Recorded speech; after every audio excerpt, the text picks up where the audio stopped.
Tātad ārējais bloks kaut kādā brīdī pie mājas apsildes viņš aizsals. Un, lai viņu varētu atsaldēt, defrost, ir nepieciešams tas minimālais plūsmas ātrums. Un kā jūs šeit redzat, tas minimālais plūsmas ātrums ir 12 litri minūtē.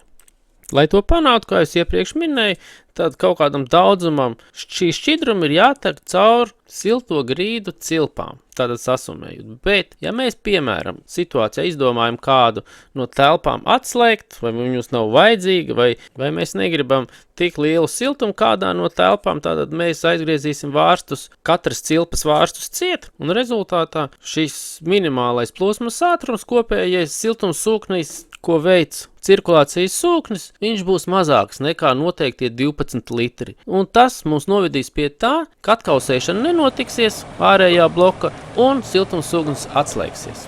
Mājas apsilde vairs nenotiksies un siltumsūknis izmetīs kļūdu 7H.